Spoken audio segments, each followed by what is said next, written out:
Over the years, my Game Boy Advance collection would fluctuate.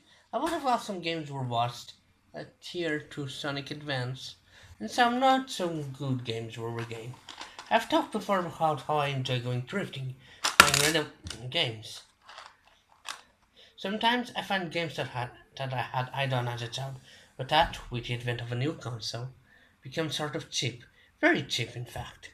One of those games is Top Gear GT, a game I got for 50 cents, 50 cents, 50 cents, but which is well worth the price.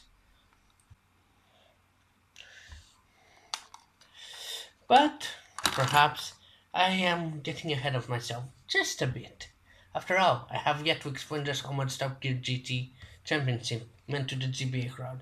Because, though I was born in 97, only got to play it much more recently than the once title it was. I had previous experience with the Game Boy Color versions of Top Gear games. I remember a cartridge with Rumble, a groundbreaking thing as it was on a handheld. So when it came into the game, I had high hopes, that might have been skeptically removed by the press of the game. Was I expecting perfection for 50 cents? Like, get real, McPart! But, in fact, it managed to surprise me by the positive. Okay, so I guess the obvious comparison is Outrun or Super Hang-On on the Mega Drive, Genesis for Americans. You're placed on a continuously scrolling road that's just formed in front of you, and you're not so much racing as you're racing other cars in front of you. They just appear. You can't really see them until they're rendered and their sprites show up. Luckily, though I dislike this sort of time-darkened arcade mode of Super Hang-On and Outrun, I don't have a qualm with this particular type of game, though it does come with a few gripes. To start off, you don't use the A and B buttons to brake and decelerate. The first time I played it, I was left behind, eating dust, as I tried to figure out how to accelerate. Of course, the Game Boy Color versions didn't have the R and out triggers. Curves are an unexpected difficulty, and there is no way in hell you'll manage to do them while accelerating. No, you'll have to brake. Learning how to brake is the key to how you manage to succeed at the game. And there are worthy rewards if you do. The Top Gear GT series of game is known for their Japanese branded cars, so there's Subarus and what else.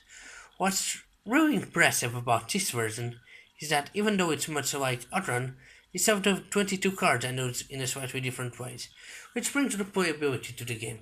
A good thing when there are only 6 tracks. I don't own a Wing cable, and I don't own a GameCube, so I wouldn't have any way to record it. But it is actually possible to play it in 4-player mode with several Wing cables. Though I have never seen it in action, it's a feature described in the back of the box. Of course, the one where you spend most of your time is the track editor. For even though there are only 6 tracks, you can make your own. Or edit existing ones.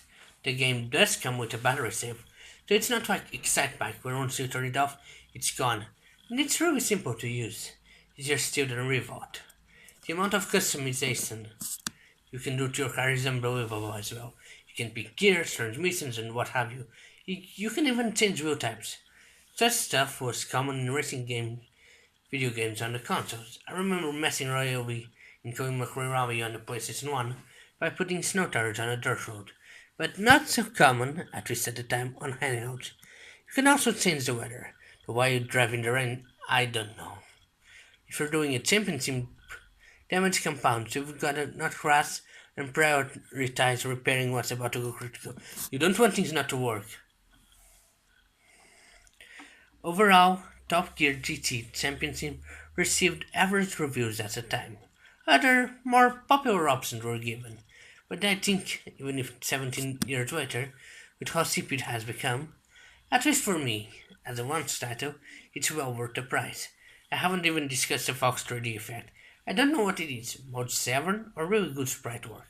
It'll be a challenge, I won't deny that, but if you can get behind that, you'll find a fantastic racing game. One I think you will enjoy. I'm Mcportugalem, and I thank you for watching.